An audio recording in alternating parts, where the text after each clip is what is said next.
Coast cat. So I've been just working on a lot of things in my life, so I haven't been recording, been not feeling good, and I only want to do these for my granddaughter when I'm feeling good. It's the best time to do it, so she never sees me ailing. I'm a real mean person when I'm ailing. But anyhow, we're going to get this darn book done. We're going to move on to something else. I've got to read her birthday gift books, and hopefully I'll pick something exciting. But I also have half a heart to read another Zen book to y'all. Alright, here we go. Chapter 10. Annabelle hid the picture under the newspaper lining of her top drawer. She didn't look at it again.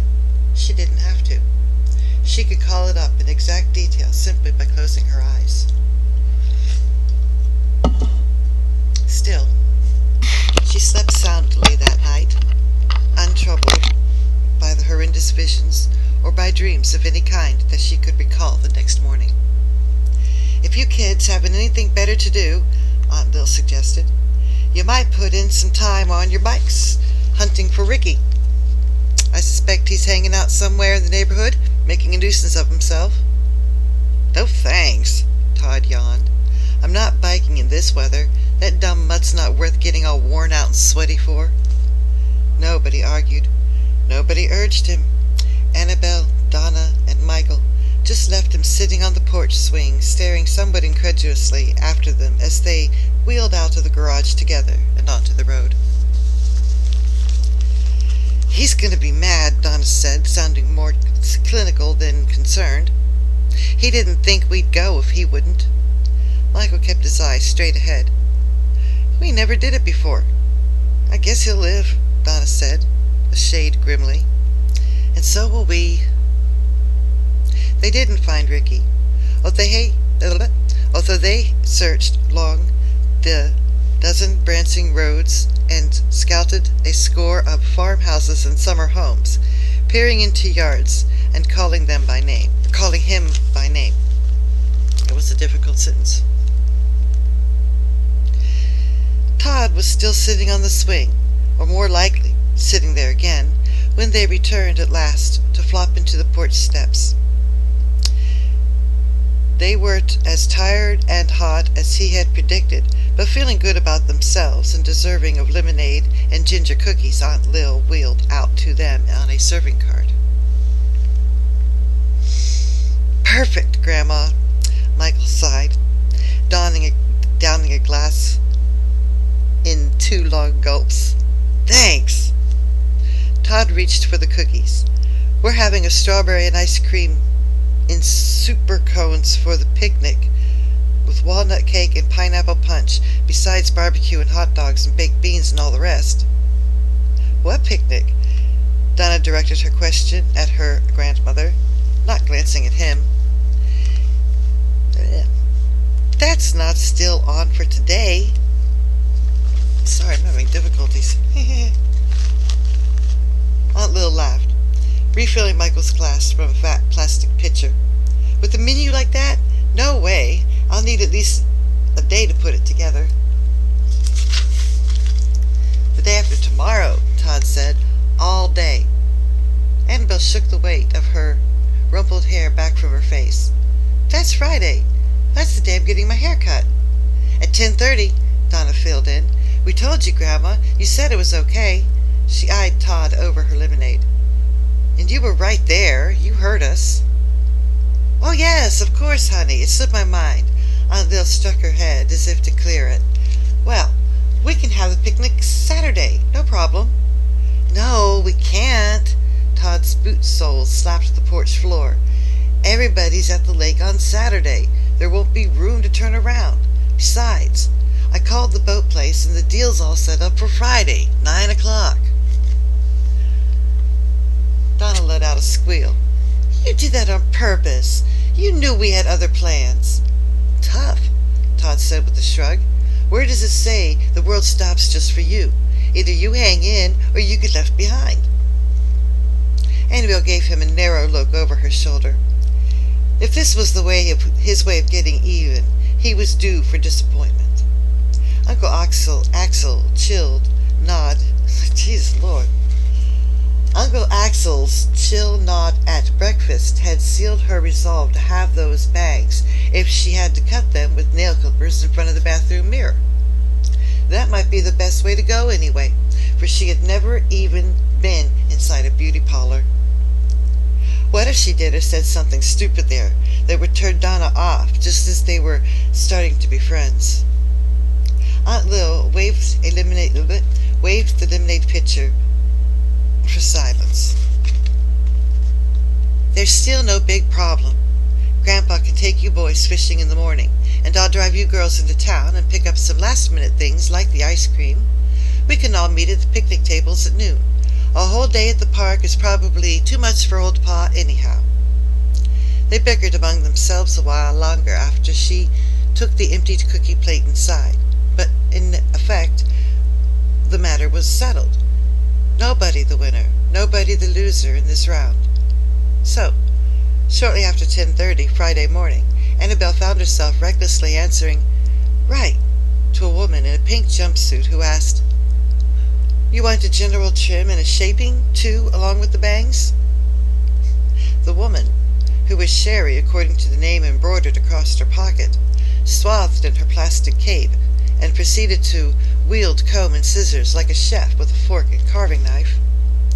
Nothing further was expected of Annabel, obviously, except to hold steady and watch the showers of hair slide down the cape to collect in a dark drift on the floor. "You've got beautiful hair. It falls into place," Sherry said, as if she understood this was a moment for reassurance. In almost no time, she spun the chair to face the broad mirror. "How's that? Pretty much what you had in mind?" Annabel's first reaction was disappointment, followed by dismay. The bangs were feathered wisps and tendrils along her forehead, and not the heavy fringe of the photograph. And the rest of her hair was layered in soft waves, a sleek update of Anne's puffed pageboy. She wasn't seeing Annabel anymore. Plus, she wasn't seeing Annabel any. Hey, there's actually a page missing. It goes 143 to 146. Oh, ha ha ha. My fingers are old anymore. Ha ha ha. I swear to God, I was freaking out. I was like, this book is glued together.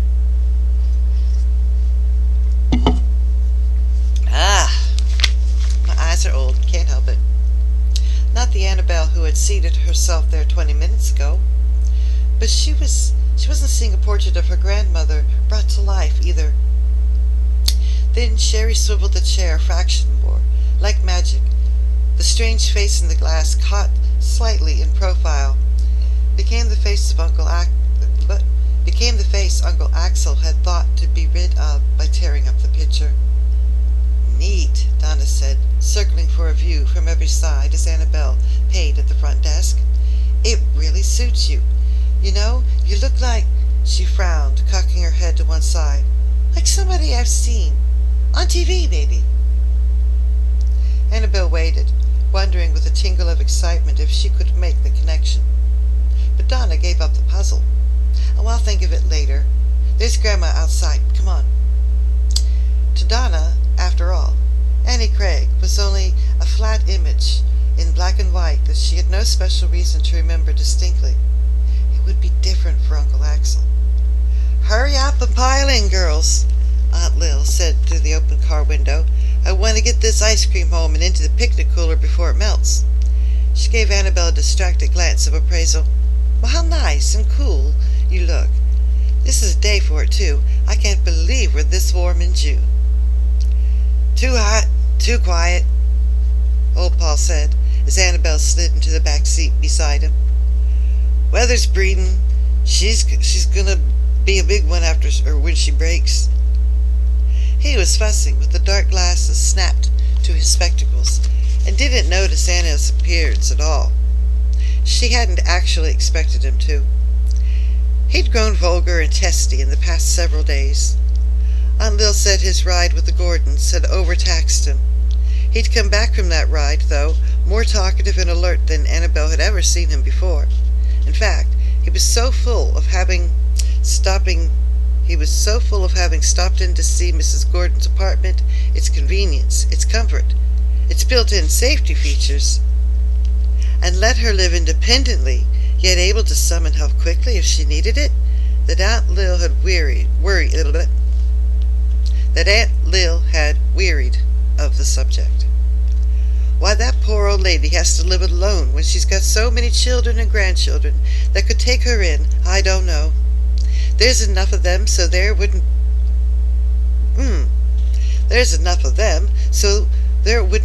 anyone have. What's the part of the brain that reads? That part's old too. I can't get the song of this.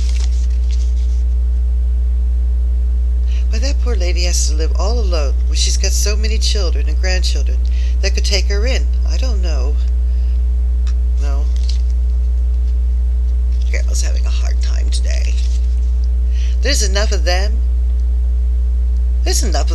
so there wouldn't any one have to keep her more than a month or two at a stretch if they can't find it in their hearts to have her full time.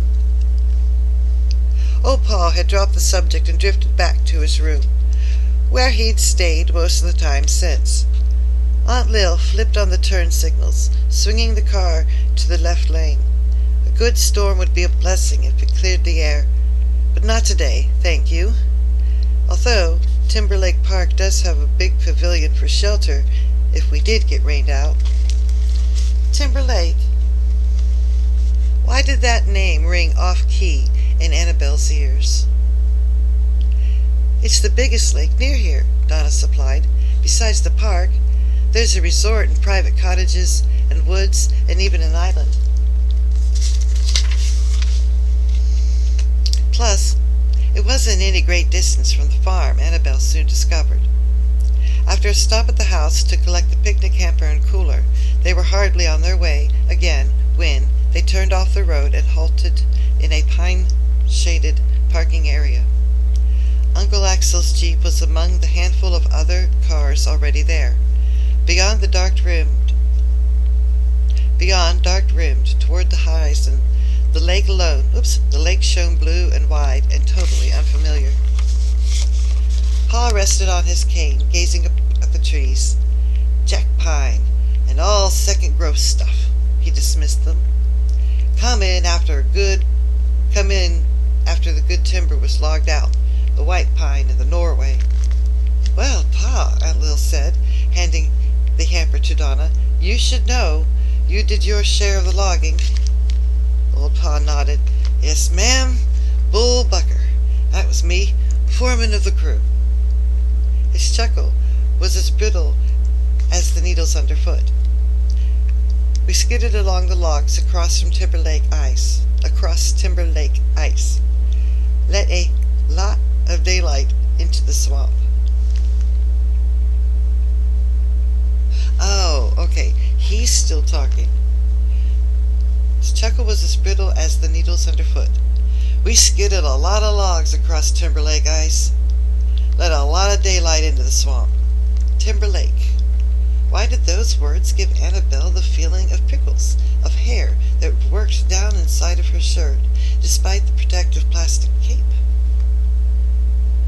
It nagged at her as carrying the cooler. She followed Donna along a path that led to a picnic table set back above the lake shore. There was something about Timberlake she ought to remember. Something she almost did. At last! Food! Todd was sitting at a shady table, dangling his booted legs as if he had been there for hours. Where have you guys been? We're starving! Where's all the fish you were going to catch? Donna countered. Did you eat them? Michael emerged from the other side of the table. We got a whole mess of fish, enough for supper. We went to... He stopped, his blue eyes rounding at Annabelle. Donna laughed. Doesn't she look different? Well, what's new about that? Different's the only way she can look. Todd lifted the hamper from Donna and set it next to him. Then he stared, too. Annabelle placed the cooler at the center of the table, ignoring him. Brother, he said half under his breath, his tone was almost admiring. You're really asking for it, aren't you? You really are. There was recognition in Michael's face, too, but no glee accompanying it. Here comes Grandpa. Tell him I'm helping Grandma bring the grill. And he was off on the run. Annabelle turned, knuckles on hips, to watch Uncle Axel climb the stone steps from the beach.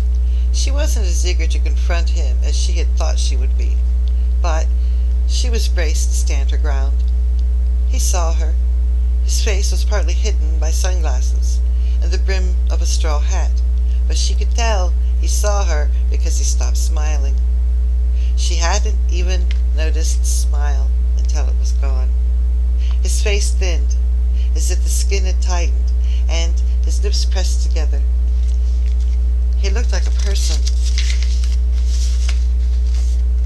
who had stepped on a sharp stone and was trying not to show it.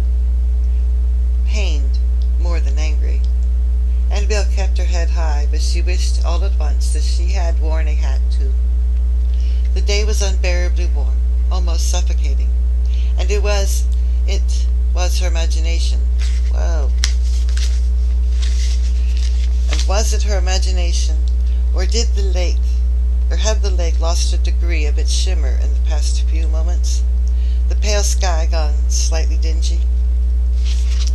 Man, I'm thirsty.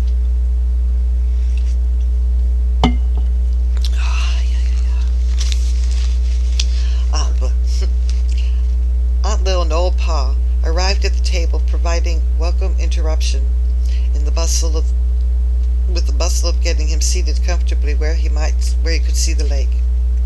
It's going to be a while before we eat, Pa, Aunt Lil told him. Axel's got to get the grill set up and the charcoal started. Maybe you'd like a little ride in the boat while we're waiting. Old Pa shook his head. Too old and too stiff for boats, he said wearily. Todd put on an earnest face as he opened a can of grape juice he had extracted from the cooler. We were kind of planning to take the girls over to see the old logging camp on this island, Grandma. And his heart would be utterly broken if he had to forego his pleasure, Annabelle thought, even if it were for the greater joy of entertaining old Pa. Donna was suspicious, too. Who suggested to do the rowing? Todd's smile was pitying. We got an outboard, of course. Anyone can row that wants to, except her. Anyone can row that wants to, except her. He waved the juice can toward Annabelle. She probably hasn't got the strength now that she's got her hair cut. Uncle Axel's set mouth relaxed in a half grin, and Annabelle felt herself turning red. Try me, she challenged, unwisely. A gleam lit Todd's white-lashed eyes. Okay. How about across the lake and back? In time to eat. No. Now tell it, just a minute. Uncle Axel was grim again. Across the lake is out. I don't want you kids over on that side. Do you hear me? Todd shrugged. No sweat. There's no way she's going to make it even to the island. You watch. The island's plenty far enough. You keep in sight, Uncle Axel said firmly. But not because he was concerned that the other terms would be too harsh for Annabelle, she suspected. She wondered if privately he wouldn't have been as tickled as Todd to see her get her comeuppance. Too late now to confess that she has been in a boat only once, and that's so long ago that she hardly remembered anything beyond standing between her father's knees to touch the oars while he worked them. Todd herded her and Donna and Michael down to the beach to a green rowboat tied along a low pier. At least she did know how to take the middle seat and face the stern. Mastering the rest couldn't be that difficult. It would have been easier without Todd sitting on the stern seat, observing every clumsy move she made, but she managed to get the boat under way after a few experimental bumps and splashes. Rowing was actually rather fun once she had begun to get the hang of it. Or it would have been fun if the day was cooler. No breath of air stirred the water's surface or fanned the beads of sweat that began to roll from her new bangs. Her shirt was soon sticking to her back like wet Kleenex, but she was resolved neither to quit nor complain. "What was that?" Michael asked unexpectedly. "Thunder?" "How could you hear thunder out of the clear sky?" Todd asked. "What you heard was Clarabelle panting through her big mouth." He stretched lazily, trying to get a breath past the foot she stuck it in. She stuck in it. Todd's a smart aleck. I like him. But he's evil. He's an evil little freaky. He's a bastard. Shh. He's a meany poo-poo head. A meany poo-poo head, poo-poo head, poo-poo head. Todd is a meany poo-poo head. Go stick it up your bum. Just like that. All right.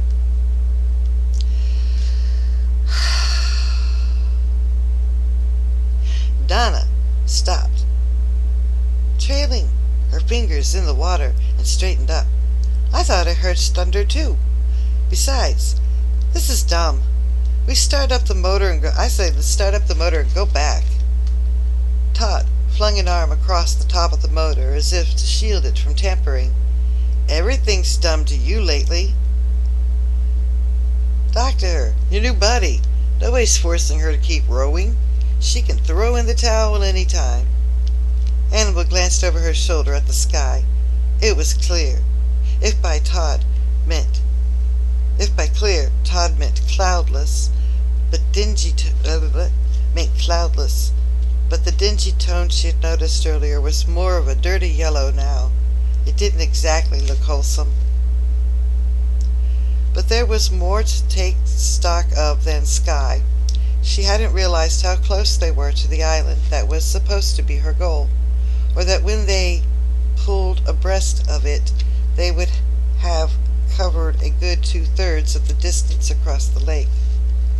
Dense, dark woods marched along the forbidden far shore. No boat landing or summer cottage, such as there were sprinkled so liberally around the rest of the lake, broke its long, somber curve. Her impression was of inviting darkness and gloom. She wasn't sorry Uncle Axel had put it off limits. Suddenly, she had no desire to row further from the park. Donna was right. This was dumb. What could Todd do if she turned back right here except squall like an overgrown infant that he was? She dug the left oar into the water, straining to push the boat around. The right oar twisted under her palm and bounced up as if it were on springs. Ice-cold water cascaded into the boat, drenching her and the seat opposite. The squawk that broke from Todd was so like the yelp she'd been imagining from him, her own gasp became a giggle, and the giggle bubbled over into a laugh. "You did that on purpose," he raged at her between swipes of his arm across his streaming face. "That was no accident. If I get sick—" Annabelle bent her head on her knees, too convulsed to defend herself. Dripping, fuming, and flapping, he put irresistibly in mind of an angry Donald Duck. It didn't help any that Donna and Michael were laughing just as hard behind her. "What was that about a towel?" Donna gurgled. Annabelle couldn't resist. "Nobody's forcing you to sit in that seat." Todd was on his feet and making a show of starting for them. Yeah. Quit stamping. An edge of alarm. Or hey, quit stamping. An edge of alarm thinned Michael's mirth. You're tipping the boat. The clunk of wood against wood, the splash, and Todd's "Nice going, Clarabelle, now look what you've done," slashed away at what merriment remained. Annabelle didn't know quite how it had happened, but the oar lay adrift in the water. Donna snatched at it, but it was already riding out of reach on the ripples set up by the rocking boat. Annabelle seized the other oar in both hands and leaned her weight into the closing gap, but she succeeded only in shipping more water. The floating oar, caught by an unseen current, angled away from the boat on a quickening course of its own. "Lay off, you klutz!" Todd shrilled at her. "You've got to be the world's prize disaster area." He turned to the motor and brought it sputtering to life. Even at that, the oar continued to elude them, bobbing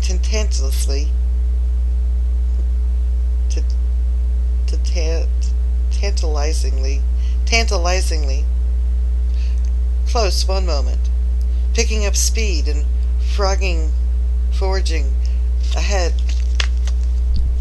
well ahead the next.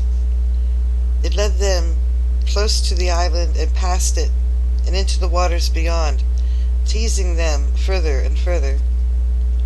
What if it were luring them on deliberately? Donna squelched that idea as soon as it slid into her mind. She had problems enough without inventing more. At last, Michael stretched nearly full length over the bow, uttered a grunt of triumph, and hauled the fugitive oar aboard. Jesus Lord. That was difficult.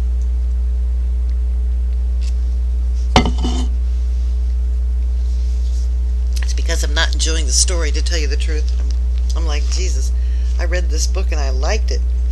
Yeah, I like some of the comebacks and the sharp lines, but the book is not. It doesn't have the atmosphere of a book I can be unified with. You know what I mean? Alright. I'm not the one with this book.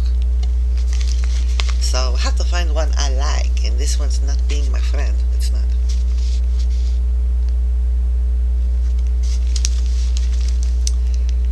Do do do do do do do do. And he got the oar aboard. "Maybe we should check for a secret propulsion device," he commented, grinning. Whoever saw that? Seriously. Let's see if this helps. Give me a little buddy. Gotta get you rearranged here. Whoever saw a plain old oar take off like that? That's really weird. It couldn't have happened if we'd turned back when I said, Donna reminded them. It wouldn't have happened if we turned back when I said, Donna reminded them. Now, we're right where Grandpa told us not to go. Annabelle was all too aware of that. They were in easy hauling distance of the brooding old trees. The easy hailing distance of the brooding old trees of the far shore. And had anyone been there, had anyone been there to hail? A hard-to-define staleness weighted the air as if it had hung there undisturbed for a long time. That was only her imagination overworking again, of course, but she did not like this place. She dumped this should be a scrap. I should absolutely scrap this. Alright, we're gonna power through, and we're not going to put ourselves down just because we're not doing as well as we want it to do. We're going to let that go, and we're just going to keep doing it. Okay? I'm trying to teach you how to deal with things because my brain's not working and I gotta work it. Alright, how about this? Let me tell you what this is. You see this? Yeah, what is that? Well, I have this here, and this is so I can do dialysis, where they take my blood, they take it out, and then they washes it up and puts it back in. You know? Like embalming. But this is not good. Don't want to have it anymore, so they're making it a way for me to do that with my arm. Yes. Alright, we've distracted ourselves. Let's move on. Like you're gonna be here in 30 minutes. Ha ha ha.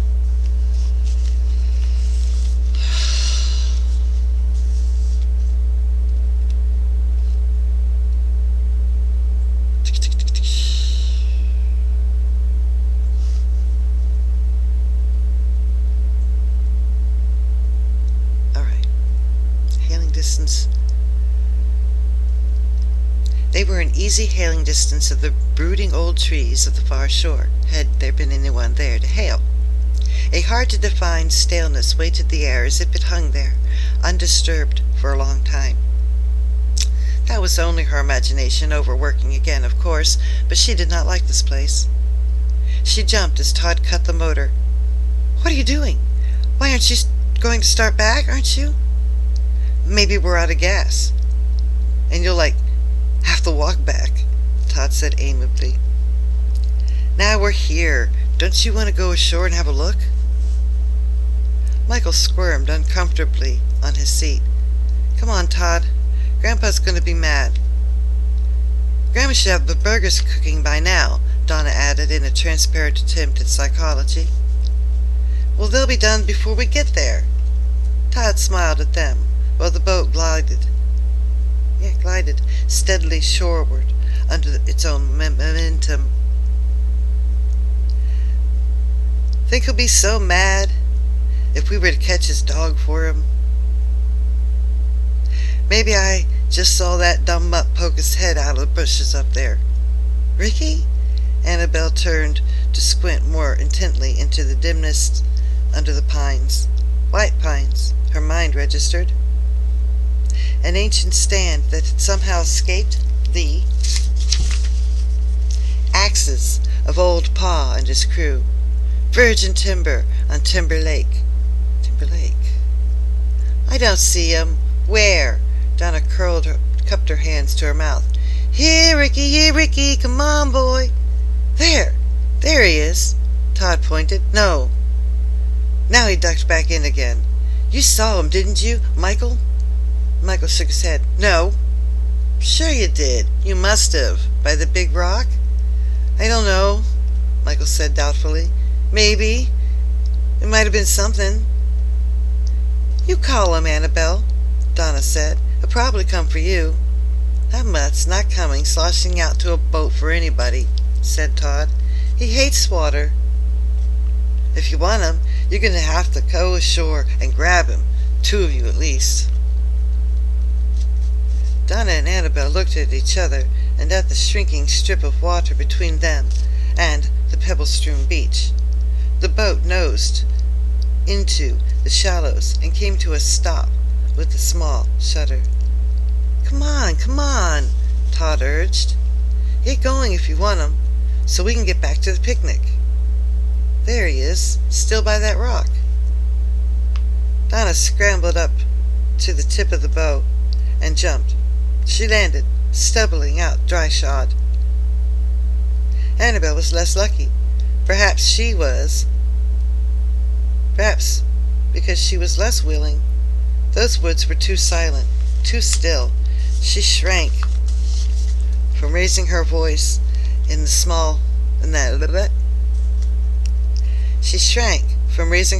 that unnatural hush. She didn't want to push through those close, motionless branches. Her reluctant jump plunged her ankle deep in chilly water and jarred further considerations from her mind for the moment. Aided by Todd's hoot of laughter, she hustled over slippery rocks and up the sloping beach to join Donna. Donna, a few yards into the woods, stood frowning. "There's a house up there a little ways. Stand over here and you can just see it. I thought these woods went on forever, but they don't." Annabelle's heart squeezed to a standstill. She knew where they were. She knew even before the roar of the outboard stirring up spun her and Donna around. "Todd Peterson! Michael!" Donna screamed at the retreating boat. "Don't you dare!" Todd waved at them. "Sorry, girls. I was right the first time. You'll have to walk back." "No, wait!" But somehow there were branches everywhere, holding Annabelle away from the beach. "Say hello to Auntie Julia for me," Donna called, pointing.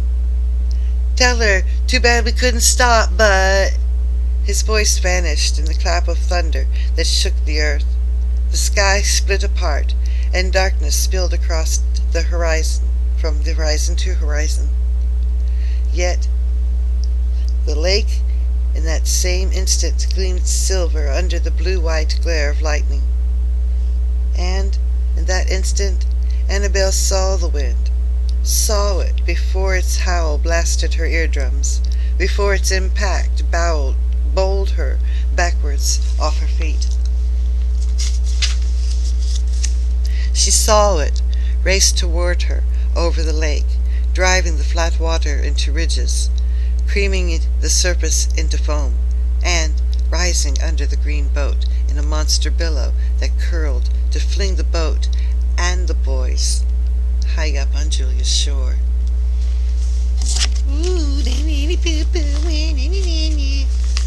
So there, here's another chapter. I'll be back soon. I hope. I definitely hope. I should be back soon. As soon as I'm not thirsty anymore. See you.